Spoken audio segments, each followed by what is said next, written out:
నమస్కారం వార్తలకు స్వాగతం ముందుగా ముఖ్యాంశాలు కదలిరా భారీ బహిరంగ సభలో పాల్గొన్న నారా చంద్రబాబు నాయుడు సీఎం జగన్ పై పలు విమర్శలు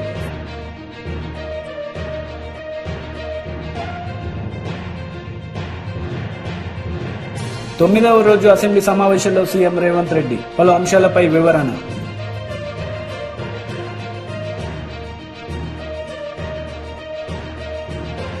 తొమ్మిదవ రోజు అసెంబ్లీ సమావేశంలో సీఎం రేవంత్ రెడ్డి పాల్గొన్నారు. ఈ సందర్భంగా పలు అంశాలపై ఆయన మాట్లాడారు. ఆ దిశగా జరుగుతుంది అధ్యక్ష.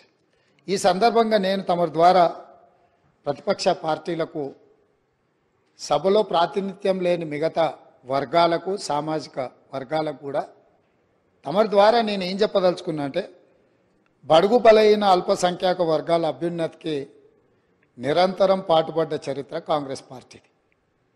అందులో భాగంగానే కాంగ్రెస్ నేతృత్వంలో ఉన్న యూపీఏ 1 సందర్భంగా మైనారిటీల యొక్క అభ్యున్నతి కోసం వాళ్ళ ఆర్థిక స్థితిగతులను అంచనా వేసి వాళ్ళ మేలు కోసం వాళ్ళ అభివృద్ధి కోసం చర్యలు చేపట్టాలని ఆనాడు జస్టిస్ రాజేందర్ సచార్కం నేతృత్వంలో దేశంలోని ముస్లిం మైనారిటీ స్థితిగతుల అధ్యయనానికి ఉన్నత స్థాయి కమిటీ వేయడం జరిగింది అధ్యక్ష. ఆ రోజు ఆ కమిటీ చేసిన సమగ్ర అధ్యయనం చేసిన సిఫార్సులను ఆధారంగా ముస్లిం మైనారిటీ అభ్యున్నతికి కన్వీనియర్గన్ రీతిలో ఆ రోజు ప్రభుత్వం చర్యలు చేపట్టింది. అది చరిత్రలో కాంగ్రెస్ పార్టీ తీసుకున్న నిర్ణయాలు కూడా మన కళ్ళ ముందు ఉన్నాయి.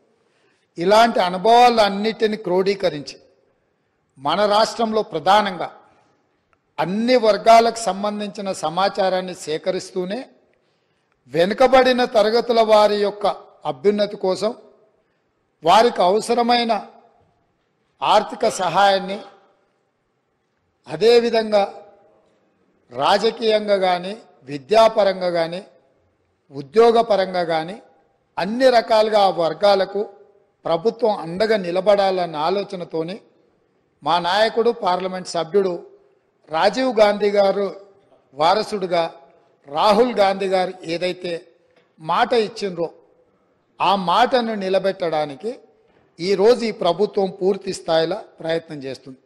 అందుకే ఈరోజు ఏ విధంగా అయితే సచార్ కమిటీ ద్వారా మైనారిటీ వర్గాలకు మేలు జరగడానికి నిర్ణయాలు తీసుకున్నామో ఈరోజు కూడా ఈ సభలో శాస్త్రీయ పరంగా ఒక అంచనా సమగ్ర ప్రణాళికలు విధానాలను రూపొందిస్తాం. ఇందులో మరి ఎందుకు మా సభ్యులకు లేకపోతే సీనియర్ శాసనసభ్యులు మంత్రిగా వారికి సుదీర్ఘమైన అనుభవం ఉంది కడియం శ్రీహరి గారు.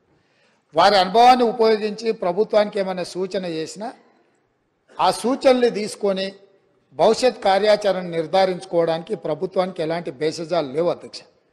చాలా విస్పష్టంగా ఈ రాష్ట్రంలో ఉన్న జనాభా మొత్తం మీరు సమగ్ర కుటుంబ సర్వే చేసినామని గొప్పగా చెప్తున్నారు. ఇంతవరకు ఎప్పుడైనా ఆనాటి ప్రభుత్వం సమగ్ర కుటుంబ సర్వే చేసి ఈ సభలో వాటి వివరాలను ఎప్పుడైనా చెప్పినరా అధ్యక్ష? సమాజంలో ఉన్న ప్రజాప్రతినిధులకు కానీ ప్రజలకు కానీ ఆ సమగ్ర కుటుంబ సర్వే ఎప్పుడైనా అందుబాటులో పెట్టినరా అధ్యక్ష? దాదాపుగా 10 సంవత్సరాలు అవుతుంది. అదొక రహస్య నివేదికగా మీరు మాత్రమే సమగ్ర కుటుంబ సర్వే చేసి ఒకే ఒక్క కుటుంబము ఆ వివరాలన్నీ దాచిపెట్టుకొని వాళ్ళకు అవసరమైనప్పుడు వాళ్ళు చూసుకొని ఎన్నికలప్పుడు దాన్ని ఉపయోగించుకొని మిగతా సమయంలో ఎవరికి అందుబాటులో లేకుండా చేసింది. మాకు అట్లాంటి ఉద్దేశం లేదు అధ్యక్ష. మేము ఈరోజు ప్రవేశపెట్టిన తీర్మానంలో స్పష్టంగా వెనుకబడిన తరగతుల, షెడ్యూల్డ్ కులాల, షెడ్యూల్డ్ తెగల మరియు మిగతా బలహీన వర్గాలకు చెందిన ప్రజల అభ్యున్నతిని నిమిత్తం వివిధ సామాజిక ఆర్థిక విద్యాపరమైన ఉపాధి రాజకీయ అవకాశాల ప్రణాళికలను రూపొందించి అమలు పరిచేలా తెలంగాణ మంత్రివర్గం 4/2/2024 తేదీన చేసిన సిఫార్సు మేరకు తెలంగాణ రాష్ట్ర కదలిరా భారీ బహిరంగ సభలో టీడీపీ అధినేత నారా చంద్రబాబు నాయుడు పాల్గొన్నారు. ఈ సందర్భంగా ఆయన ప్రసంగించారు. సార్ వచ్చేసారు, తర్వాత అందరూ ఒక్కసారి వస్తే ఇబ్బంది పడతాం. చెన్నైకు పోయే పని లేకుండా ఇక్కడనే పనులు చేసుకునేవాళ్ళం. ఈరోజు పాసి పనులు కూడా మట్టి పనులు కూడా వేరే ప్రాంతానికి వలస వెళ్తున్నారంటే ఇది సిగ్గు అనిపించదా జగన్ రెడ్డి అని అడుగుతున్నా. ఎన్నికల ముందు చెప్పాడు అమరావతి రాజధాని చెప్పాడా లేదా అని మిమ్మల్ని అడుగుతున్నా. అసెంబ్లీ సాక్షిగా చెప్పాడా లేదా? ఎందుకు మాట మార్చావు? ఎందుకు మాట మార్చావు? ఇప్పుడు 3 రాజధానులు అన్నాడు, మళ్ళా 4వ రాజధాని హైదరాబాద్ అంటున్నాడు. మళ్ళా ఏమమ్మా భిక్షవెత్తుకుంటే ఆస్తిలో వాటా ఇస్తారా అని మిమ్మల్ని అడుగుతున్నా. హైదరాబాద్ 10 సంవత్సరాలు ఉమ్మడి రాజధాని, మేము నష్టపోయాం, మేము చేతగారాలం, పనికిరాని వాడు ముఖ్యమంత్రి అయ్యాడు కాబట్టి మళ్ళా వస్తాం, మాకేదో మీ పంచనుంటాం, మాకు కూడా చూడమంటే ఒప్పుకుంటారా తమ్ముళ్ళు అని మిమ్మల్ని అడుగుతున్నా. అదే జరిగింది రాష్ట్రంలో, విభజన జరిగింది, నష్టం జరిగింది. నేను పోరాడాను, ఆ రోజు కూడా ఒకటే చెప్పాను, మీరు విభజన చేస్తే ఇద్దరికి న్యాయం చేయండి, అప్పుడే విభజన చేయండి, లేకపోతే సరైన న్యాయం చేయమంటే ఆ రోజు కాంగ్రెస్ పార్టీ వినకుండా విభజన చేశారు. కానీ కొన్ని పెట్టారు, కానీ అవి రాలేదనే ఉద్దేశంతో నేను ఆ రోజు పోరాడాను. నేను ఈ రోజు బీజేపీతో డిఫర్ అయ్యానంటే నేను వ్యక్తిగతంగా కాదు, మనకు ఏదైతే ఆ రోజు మనకి ఇవ్వాల్సిన ప్రత్యేక హోదా ఇవ్వలేదని నేను డిఫర్ అయ్యాను తప్ప ప్రజల కోసం తప్ప ఇంకోటి కానే కాదని మీ అందరికీ విజ్ఞప్తి చేస్తున్నా. జగన్మోహన్ రెడ్డి ఏం చెప్పాడు? కేంద్రం మెడలు వస్తానని చెప్పాడా లేదా అని మిమ్మల్ని అడుగుతున్నా. మెడలు ఉంచాడా అని మిమ్మల్ని అడుగుతున్నా. ఒక మాటలో చెప్పాలంటే ఈ రాష్ట్రానికి ఎక్కువ అన్యాయం చేసిన వ్యక్తి ఎవరు తమ్ముళ్ళు? ఎవరు అడుగుతున్నా?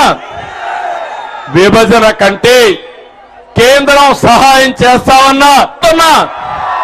ఒక మాటలో చెప్పాలంటే ఈ రాష్ట్రానికి ఎక్కువ అన్యాయం చేసిన వ్యక్తి ఎవరు తమ్ముళ్ళు? ఎవరు అడుగుతున్నా? విభజన కంటే కేంద్రం సహాయం చేస్తామన్నా. Minister Kakani Govardhan Reddy press meet నిర్వహించారు. ఈ సందర్భంగా పలు అంశాలపై ఆయన మాట్లాడారు. యాజమాన్యం నోటిఫై చేయాల్సింది యాజమాన్యం, డిక్లేర్ చేయాల్సింది యాజమాన్యం. వీటన్నిటిని పక్కన పెట్టి ఈయన మధ్యలో వచ్చి నేను మూసేశారు అని చెప్పాను అంటే ఒక దుష్ప్రచారం. వాళ్ళ మీద నీకు ఉన్నటువంటి కోపం, నీకు చందాలకు వాళ్ళు సపోర్ట్ చేయడంలే, నువ్వు అడిగినంత వాళ్ళు ఇవ్వటంలే, నీకు ముడుపులు ఇవ్వడంలే, కాబట్టి వాళ్ళ మీద ఏదో ఒకటి బురద చల్ల అనేటువంటి ఆలోచనతో చేసేటువంటి పనులు.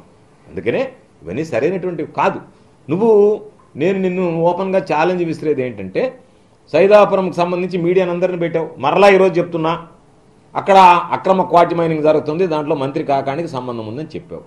నువ్వు దానికి కట్టుబడి ఉన్నావా లేదంటే నోరు వెత్తడం లేదా, నువ్వు నోరు మెదపడం లేదే, నీ నోటుకుంటూ రావడం లేదు, నేను కట్టుబడి ఉన్నాననే చెప్పు, లేదు నా వాళ్ళు ఇచ్చినటువంటి లంచాలు నా నోరు మూసేసి అని చెప్పు. ఎందుకు చెప్తున్నానంటే ఖచ్చితంగా చెప్తున్నా, నేను పదే చెప్తున్నా. ఎందుకు చెప్తున్నా? నువ్వు అక్రమ మైనింగ్ జరుగుతుందని నెల్లూరులో సైదాపురంలో జరుగుతుందని పత్రికల సమావేశం పెట్టినటువంటి వాడివి, నేరుగా చెలో సైదాపురం అంటూ అక్కడికి వెళ్ళి హడావిడి చేసినటువంటి వాడివి. ఎందువల్ల ఈరోజు నీ నోరు మూతపడిపోయిందంటే 11 వాటాలు నీకు ముట్టాయి కాబట్టి, ఆ వాటాలు మొత్తం నువ్వు నొక్కావు కాబట్టి నీ నోటుకుండా ఈరోజు మాట రావడంలే. నీ బ్రతుకంతా నువ్వేదో చెప్తున్నావు ఫేక్, నీ బ్రతుకే ఫేక్ బ్రతుకు. చంద్రమోహన్ అనేవాడు బ్రతుకే ఫేక్ బ్రతుకు. నీ బ్రతుకే ఫేక్ బ్రతుకైతే నువ్వు మరలా అందరిని గురించి వాళ్ళు చేసేటువంటి చేష్టాలు ఫేక్, నీ బ్రతుకే, నీ జీవితమే ఫేక్ అనేటువంటి వాడు, నీ ఫేక్ బ్రతుకుతో బ్రతికేటువంటి వాడు నువ్వు. కాబట్టి నువ్వు కూడా మాట్లాడడం, నువ్వు కూడా ఏదో ఒకటి చెప్పడం, అది ఇది అని చెప్పడం సమంజసం కాదు, సరికాదు. కాబట్టి ఏదన్నా ఉంటే మనం రాజకీయంగా చూసుకుందాం. రేపెట్ట ఎన్నికలు వస్తున్నాయి, నువ్వు పోటీ చేస్తావు, నేను పోటీ చేస్తా, ఒకళ్ళ పాపం నీకు టికెట్ ఇస్తే. ఎందుకంటే నేను మనస్ఫూర్తిగా నీకు టికెట్ ఇవ్వాలని కోరుకునేటువంటి వాడిని నేను. ఎందుకంటే నీలాంటి ప్రత్యర్థి ఒకళ్ళ దరిద్రమే అయినా ఎవరికైనా పోటీ చేసేవాడికి, కానీ ఎవరైనా పోటీ చేసేవాడు గెలవాలని కోరుకుంటాడు. గెలవాలని కోరుకునేటప్పుడు నీలాంటి ప్రత్యర్థిని పాపం ఈరోజు విచిత్రం ఏంటంటే, నీలాంటి ప్రత్యర్థి ఉంటే బాగుండని జిల్లాలో చాలా నియోజకవర్గాలు పోటీ పడుతున్నాయి. మాకు సోమిరెడ్డిని తేకూడదా, మాకు సోమిరెడ్డిని పెట్టకూడదా అన్నట్టుగా. కాబట్టి అది నీ పరిస్థితి ఈరోజు. కాబట్టి రాజకీయాలు ఏదైనా ఉంటే రేపు నువ్వు నిలబడతావు. ఎందుకంటే ఎవరు టికెట్కి ముందుకు రావడం లేదు కాబట్టి నీకు తప్పదు. పాపం నువ్వు సిద్ధంగా ఉన్నావు, అందుకని నువ్వు నిలబడతావు, నేను నిలబడతా. ఎదురు నిలబడప్పుడు మన బలాబలాలు ఏందనేది ప్రజల్లోకి పోదాం, చూసుకుందాం. నువ్వు గెలవాలంటే నువ్వు గెలవు, నేను గెలవాలంటే నేను గెలవను. ప్రజలు ఆదరిస్తే గెలుస్తాం, ప్రజలు ఓట్లు వేస్తే గెలుస్తాం. నేను ఈసారి గెలుస్తాను అంటే నువ్వు ఎట్ట గెలుస్తావు? నువ్వు గుద్దుకుంటావా? కూర్చొని అన్నీ గుద్దుకోలేవు కదా, ప్రజలు వేయాలి కదా. నీకు ఇప్పటికి 4 సార్లు డాన్స్ నేను గెలుస్తానన్నా.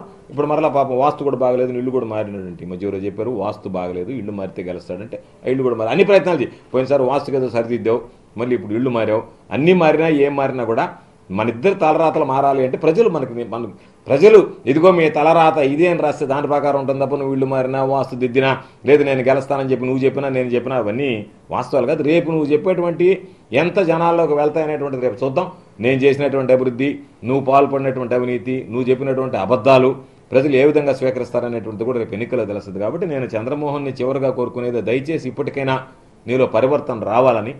నువ్వు పాపం 5 కోట్లు 10 కోట్లకు ఆశపడి నిజంగా తల్లి లాంటి అందరికీ అభివృద్ధి 10 మందికి ఉపాధి చూపేటువంటి పోర్టు మీద విద్వేషకరమైనటువంటి టీడీపీ ఎమ్మెల్యే డోల బాల వీరాంజనేయ స్వామి మీడియా సమావేశం నిర్వహించారు. ఈ సందర్భంగా పలు అంశాలపై ఆయన మాట్లాడారు. అధికారుల్ని ఒత్తిడి చేస్తూ అధికార దుర్వినియోగానికి పాల్పడుతున్నాడు. పాపం ఆయనకు ఓట్లు వేసిన వాళ్ళేమో మంచినీళ్ళు లేవని చెప్పి ధర్నాలు చేస్తున్నారు. ఆయన మాటని మంచినీళ్ళు చేసినటువంటి ఆయన పార్టీ నాయకులు కార్యకర్తలేమో ధర్నాలు చేస్తూ ఉన్నారు. అతనికి రివాజు కాన్స్టిట్యున్సీలు వరుసగా మార్చిపోవటం. ఎర్రగొండపాలెం నుంచి నూతలపాడు, అక్కడి నుంచి ఎర్రగొండపాలెం, అక్కడి నుంచి మళ్ళీ కొండేపుకి వచ్చాడు. ఎప్పుడూ కూడా పనులు చేయాల్సి వచ్చింది కాబట్టి పారిపోతూ ఉంటాడు. ఈరోజు వాళ్ళు నీళ్ళకి అల్లాడుతున్నా కానీ ఆయన పట్టించుకోకుండా ఇక్కడ వాలంటీర్లతో మీటింగు, అధికారులతో మీటింగులు పెట్టి పోలీసులకు ఫోన్లు చేసి పాత కేసుల్లో ఉన్నటువంటి ముద్దాయిల్ని ఒత్తిడి చేయండి, తెలుగుదేశం పార్టీలో చేరిన వాళ్ళని పిలిపించి వాళ్ళ మీద ఏదో కేసులు పెట్టి మళ్ళీ తిరిగి తీసారండి అనేటువంటిది ఒక తెర రేపుతా ఉన్నాడు. ఇందులో భాగంగా తీసుకుంటే ఎలక్షన్ కమిషన్ ఒక పాలసీ ప్రకారం పక్క జిల్లాల నుంచి తహసీల్దార్ని ఎండిఓల్ని బదిలీలు చేశారు. ప్రకాశం జిల్లాకు వచ్చిన దానిలో మా సింగరాయకొండకి 3వ తేదీన నెల్లూరు జిల్లా నుంచి వచ్చినటువంటి శంకల రమణయ్య అనేటువంటి తహసీల్దార్ గారిని సింగరాయకొండకు పోస్ట్ చేశారు 3వ తేదీ. అదేవిధంగా 6వ తేదీన ఆయన ప్లేస్లో ట్రాన్స్ఫర్ చేసేసి జె ప్రసాదరావు అన్న అతన్ని ట్రాన్స్ఫర్ చేసుకొచ్చారు. అర్ధవీడిలో పోస్ట్ చేసిన ఆయన్ని తీసుకొచ్చి మళ్ళీ సింగరాయకొండకు పోస్ట్ చేశారు. 6వ తేదీ అయిపోయిన వెంటనే మళ్ళీ 7వ తేదీ ఈ అర్ధవీడిలో పోస్ట్ చేసినటువంటి ఆయన్ని మార్చేసి భవానీ శంకర్ అనే ఆయన్ని ట్రాన్స్ఫర్ చేశారు.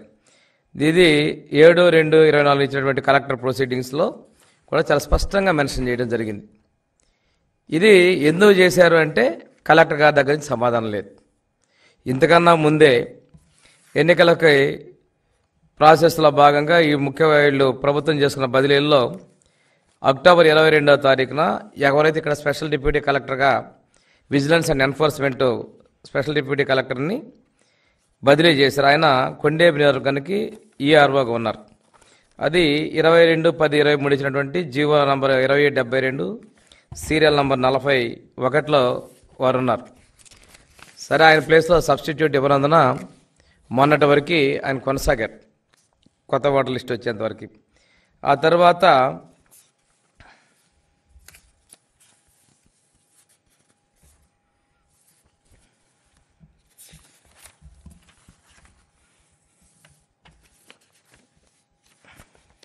ఇరవై 12వ తేదీన ఎం శిరీష గారిని డిప్యూటీ కలెక్టర్ ప్రమోటెడ్ డిప్యూటీ కలెక్టర్ని పోస్ట్ చేశారు. GO number 2499 serial number 12. ఈవిడ పాపం ఒక సామాజిక వర్గం అంటే నాకు తెలిసి కమ్మ సామాజిక వర్గం అని చెప్పేసి ఈవిడని ఏదో చేరకుండా అడ్డుకున్నారని తెలుస్తూ ఉంది. ఆ తర్వాత 284వ జీవో 6/2/24న ఒక డిప్యూటీ కలెక్టర్ బిఎల్ఎన్ రాజకుమార్ గారిని అదే ప్లేస్లో పోస్ట్ చేశారు. GO number 284 serial number 13. సరే, ఈవిడ ఎస్సీ మహిళా అధికారి కాకుంటే ఇక్కడ ఎవరైతే వైసీపీ ఇన్ఛార్జిగా పోటీ చేసినటువంటి ఆదిమూలపు సురేష్ గారికి వారి పెద్దిరెడ్డి రామచంద్రారెడ్డి ప్రెస్ మీట్ నిర్వహించారు. ఈ సందర్భంగా పలు అంశాలపై ఆయన మాట్లాడారు. ఫలితాలు మా జగన్మోహన్ రెడ్డి గారి ఆశించిన మేరకు ఉంటాయా లేదా అనేది ఎన్నికల తర్వాత వాళ్ళే తెలుసుకుంటారు. విధ్వంసక పరిపాలన అంటే వారు చేశారు. వారు ఇప్పుడు చరిత్ర చూడాలంటే అక్కడ వంగవీటి మోహన్ రంగా దగ్గర నుంచి చూసుకోవాలా విధ్వంసం ఎవరిది అని.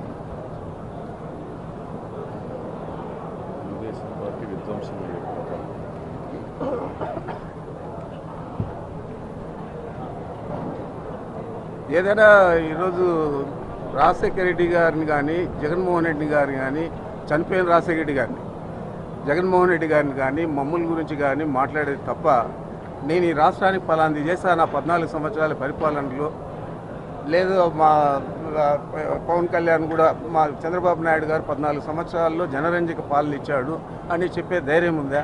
ఏది కూడా లేదు. తిట్ల పురాణంతో వాళ్ళు ఎన్నికలకు పోతూ ఉన్నారు. మేము ప్రజలకు ఎన్ని మేలు చేశామో ఆ మేలు చెప్పుకునేదానికి మేము ఎన్నికలకు పోతూ ఉన్నాం. తేడా అదే, ఎవరు గెలుస్తారు ఎవరు ఓడతారు అనే దానికి.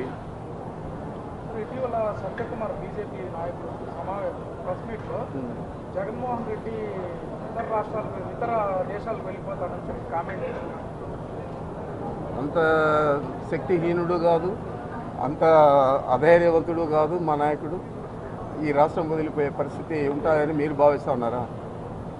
సత్యకుమార్ ఎక్కడ పుట్టాడో ఎక్కడ పెరిగాడో ఆయనకే తెలియదు. ఏడొచ్చి పోటీ చేయాలని చెప్పే ఆలోచనతో ఆ విధంగా మాట్లాడితే జనాలంతా కూడా చూస్తూ ఉంటారు. రాష్ట్ర ప్రజలందరూ కూడా అన్నీ గమనిస్తూనే ఉన్నాం. ఎవరు మంచి చేశారు ఎవరు చెడ్డ చేశారనే అందరికీ తెలుసు.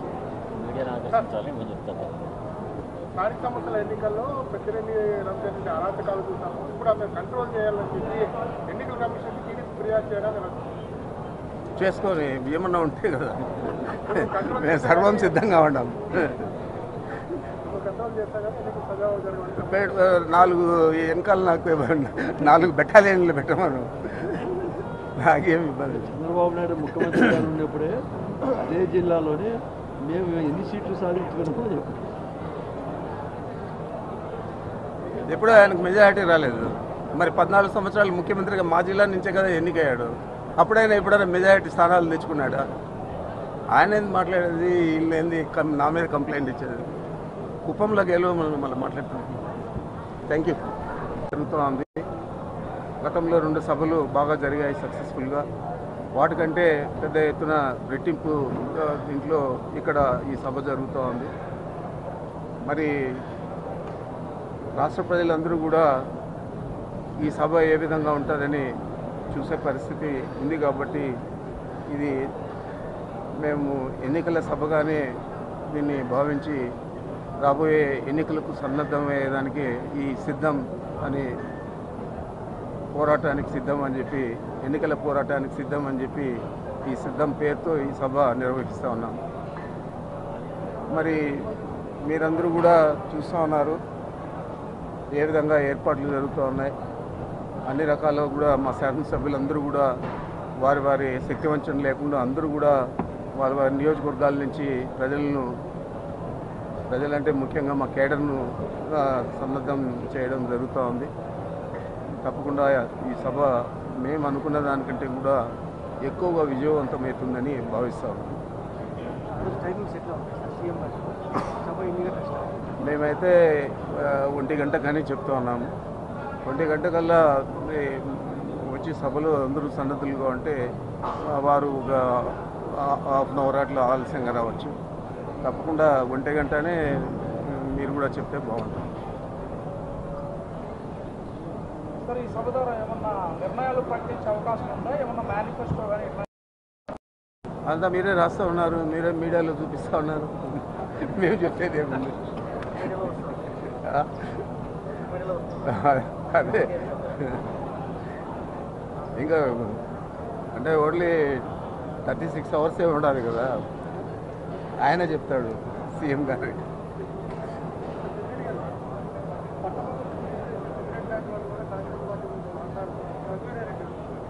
ఏదదే తప్పకుండా పోటీ చేసే పెద్దిరెడ్డి గారు కూడా కాంగ్రెస్ గురించి మాట్లాడే విధంగా ఉంది. నా మీద ఎక్కడ కేసులు లేవు, నేను ఎప్పుడు కూడా అలాంటి పనులు చేయలేదు. మొదటి నుంచి వీళ్ళు ఒక ముఠా ఉన్నారు, కిరణ్ కుమార్ రెడ్డి, రఘువీరారెడ్డి. 9వ రోజు అసెంబ్లీ సమావేశంలో మంత్రి ఉత్తమ్ కుమార్ రెడ్డి పాల్గొన్నారు. ఈ సందర్భంగా పలు అంశాలపై ఆయన మాట్లాడారు.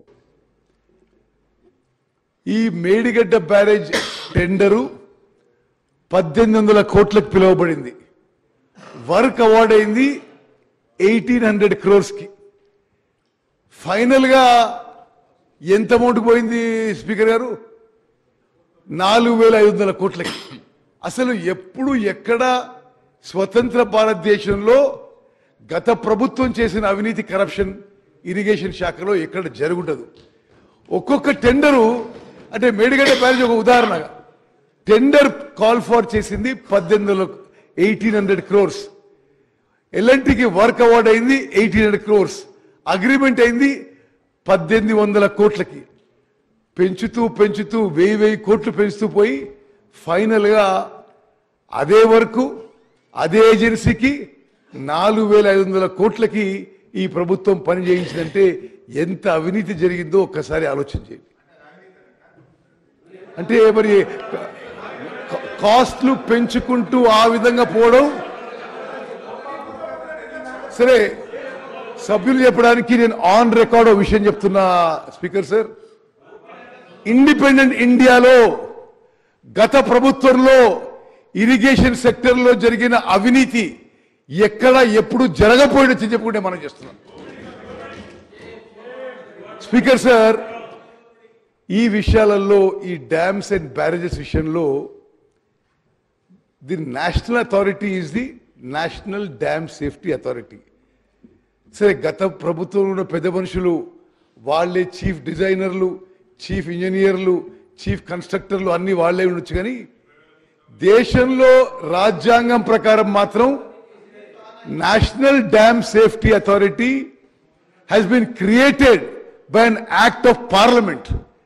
భారతదేశంలో ఉన్న డ్యామ్స్ బ్యారేజెస్ అన్ని మరి ప్రతి సంవత్సరం పరిశీలన చేసి అడ్వైస్ అండ్ డైరెక్షన్స్ ఇవ్వాల్సిన మరి power responsibility national dam safety authority ఉందని చెప్పి నేను మనం చేస్తున్నాను. ఈ national dam safety authority Medigadda barrage inspect చేసి ఏం రిపోర్ట్ ఇచ్చిందో యథాతథంగా మేము ఒక్క వర్డ్ అటు ఇటు మార్చలేదు అధ్యక్ష. వాళ్ళు ఏం చెప్తే అది మేము యావత్ తెలంగాణ ప్రజానీకానికి తెలియజేయాలని చెప్పి ఆ ఎన్డీఎస్ఏ రిపోర్ట్ ఒక ఎక్సెప్ట్స్ ఇందులో మేము మరి మీ ద్వారా సభ్యులందరికీ ప్రజలందరికీ తెలియజేస్తారు. The damage occurred due to a combination of issues involving planning, design, quality control and operation maintenance. చాలా స్పష్టంగా ఆ రిపోర్ట్లో మేడిగడ్డ బ్యారేజ్ ఇష్యూలో డిజైన్ కానీ, ప్లానింగ్ కానీ, క్వాలిటీ కంట్రోల్ కానీ, ఓఎండ్ఎం కానీ చాలా మరి నాసిరకం క్వాలిటీ అని చెప్పి ఎన్డీఎస్ఏ వాళ్ళ రిపోర్ట్లో లిఖితపూర్వకంగా ప్రభుత్వానికి మరి రిపోర్ట్ ఇవ్వడం జరిగింది.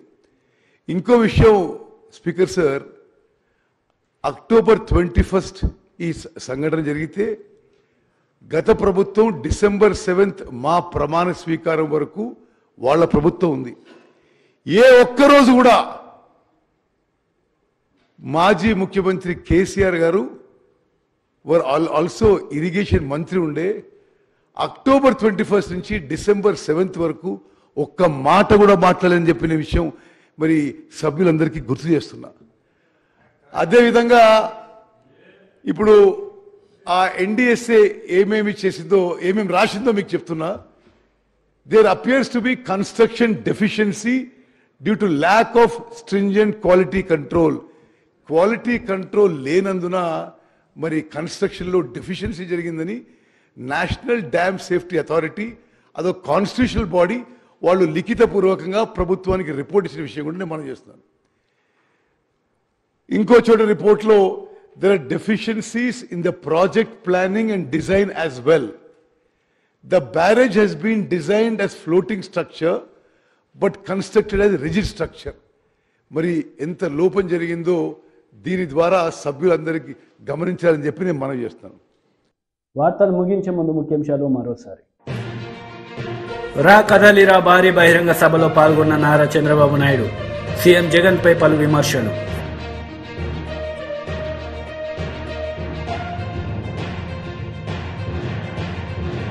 9వ రోజు అసెంబ్లీ సమావేశంలో సీఎం రేవంత్ రెడ్డి పలు అంశాలపై వివరణ.